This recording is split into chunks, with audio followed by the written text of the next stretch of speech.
we are done to the truth value of proposition.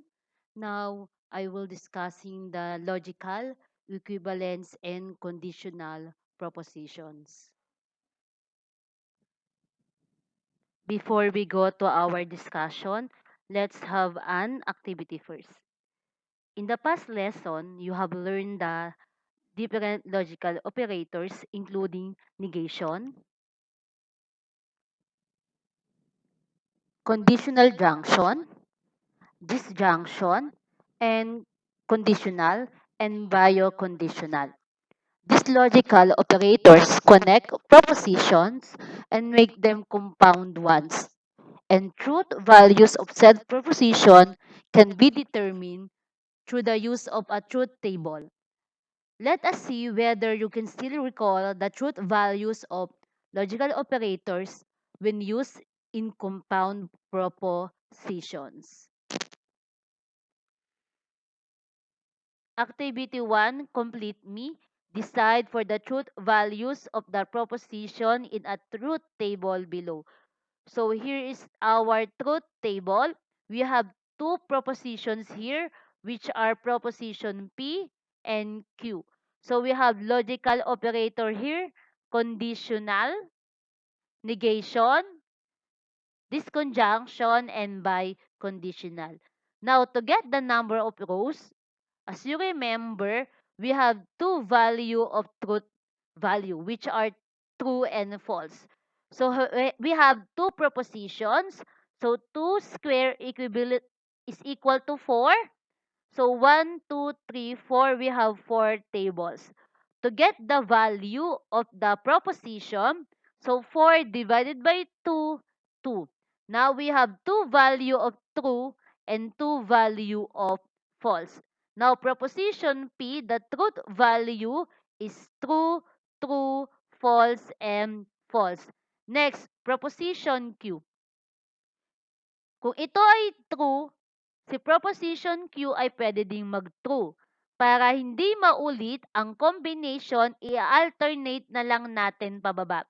True, false, true, false. Now, kunin natin ang truth value ng proposition nito. Paano ba natin kinukuha ang truth value kapag conditional?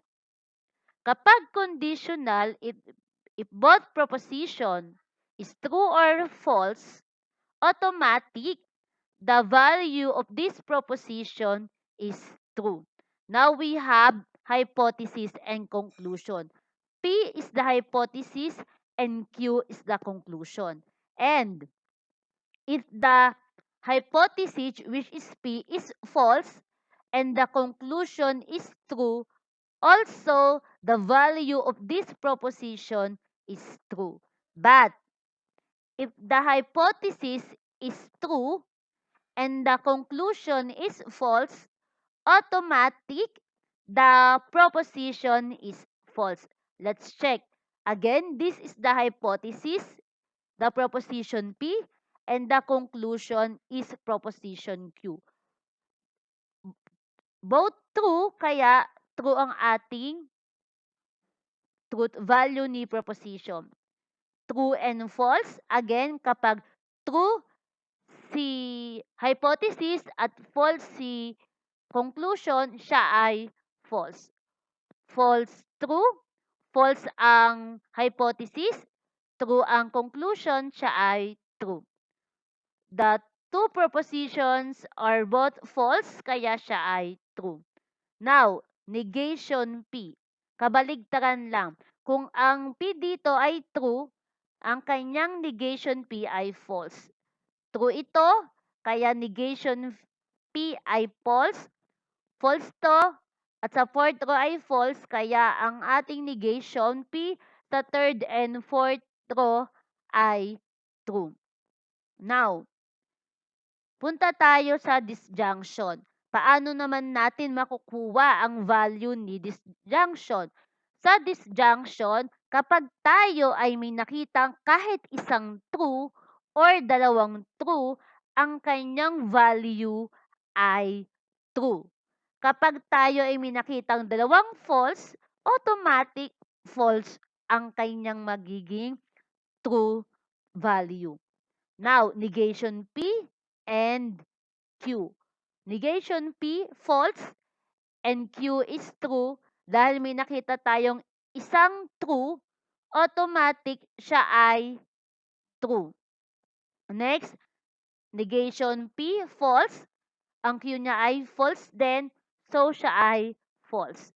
Negation P and Q are both true, kaya siya ay true. Si negation P ay true, si proposition Q ay false, meron isang true, kaya siya ay true. Now, punta tayo sa biconditional. Paano naman natin malalaman ang truth value ni biconditional? Madali lang. Kapag si biconditional, hahanapin natin ang truth value, magiging true siya if the two propositions are both true or false. Pag magkaiba na, automatic ang kanyang magiging truth value is false. Punta tayo dito, true, true. So, ang kanyang magiging truth value is true. False, false, true pa din siya. True, true, true pa din. True, true, true pa din. So, kung natatandaan nyo, kapag true lahat, ang tawag natin dyan ay taology, which are all propositions are true. Paano naman kapag hindi true or lahat nakuha natin ay false, anong tawag natin doon? Ang tawag natin doon ay contradiction. Let's go to our topic for today, logical equivalence and conditional propositions. Two propositions P and Q are said to be logical equivalent if they have the same values in the truth table. If the biconditional is taology, it is denoted by this symbol. Again, ano ba yung sinabi nating tautology? The all value of the proposition are true kapag siya ay biconditional. Yun ang tinatawag nating logically equivalent. Now, the above activity shows that P implies Q if only if negation P or Q. This logical equation is called Switchero law. So, yung ginawa nating activity, ito yun po kanina. Table of logical equivalences. Let P and Q and R be propositions. Here are the example of law: identity law, domination law, idempotent law, inverse law, double negation, associative law, commutative law, distributive law, De Morgan's law, absorption law, at ito yung ginawa natin kanina na switcheroo law. Now, tignan natin yung identity law hanggang pababa yung kanilang naging itsura. P and tautology if only if P. Yung kabila naman, P or contradiction if only if P. Next, domination law. P or tautology if only if tautology. Yung kabila naman, P and tautology if only P and contradiction if only if contradiction. Next, idempotent law. P or P if only if P. Yung kabila naman, magkaiba naman, P and P if only if P. Inverse law. P or negation P if only if tautology. Yung kabila naman, P and negation P if only if contradiction. Mapapansin nyo lagi, kapag dito ginamit yung and or yung conjunction, sa kabila naman gagamitin yung disjunction. Magkabaligtad sila. Next, double negation, negation P if only if P. Associative law, P or Q or R if only if P or Q or R. Next, P and Q and R if only if P and Q and R. Next, commutative law. P or Q if only if Q or P. Binaligtad lang. Kung natatandaan nyo, ganyan din naman talaga ang itsura ng commutative law. Next, P and Q if only if Q and P. Distributive law. P or quantity of Q and R if only if quantity of P or Q and quantity of P or Q. Sa kabila naman, P and quantity of Q or R if only if quantity of P and Q or quantity of P and R. Next, De Morgan's law. Negation, quantity of P or Q if only if negation P and negation Q.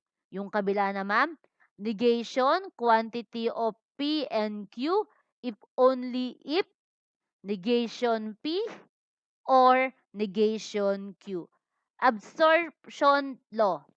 P or quantity of P and Q if only if P.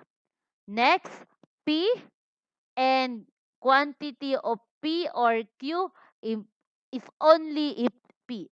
Next, yung ginawa natin kanina na switcheroo, P implies Q if only if negation P or Q.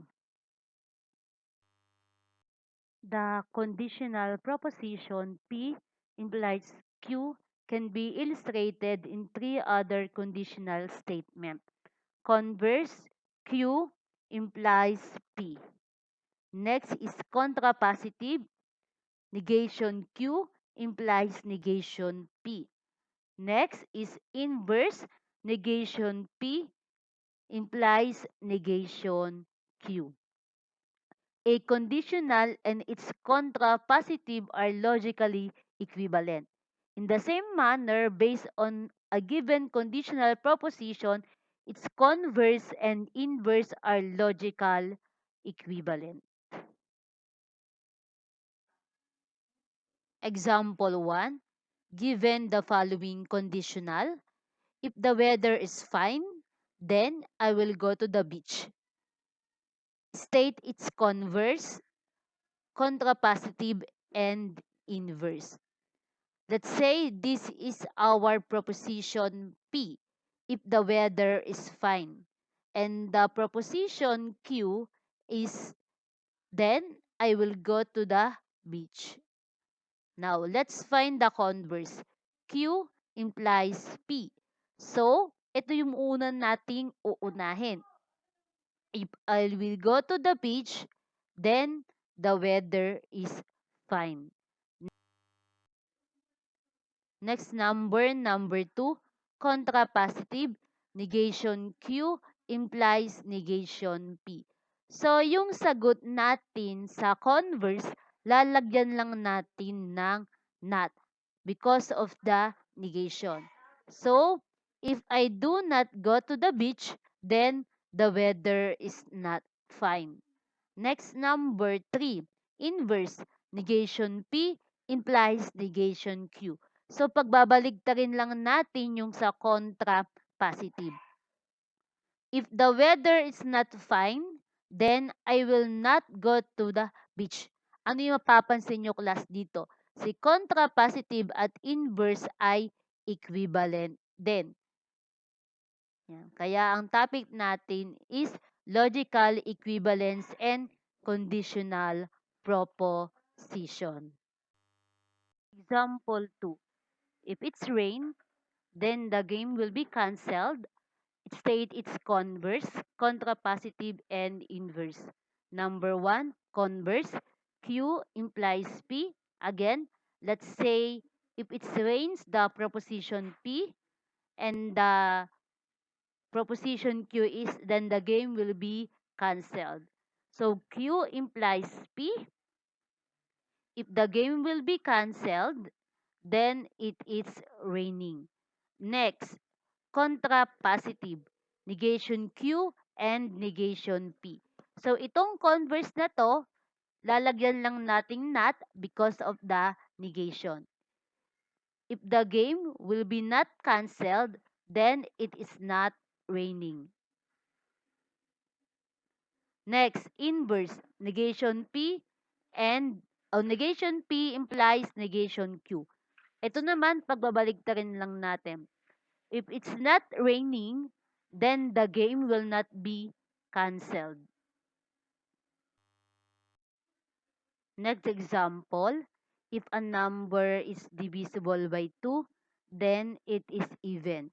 State its converse, contrapositive, and inverse.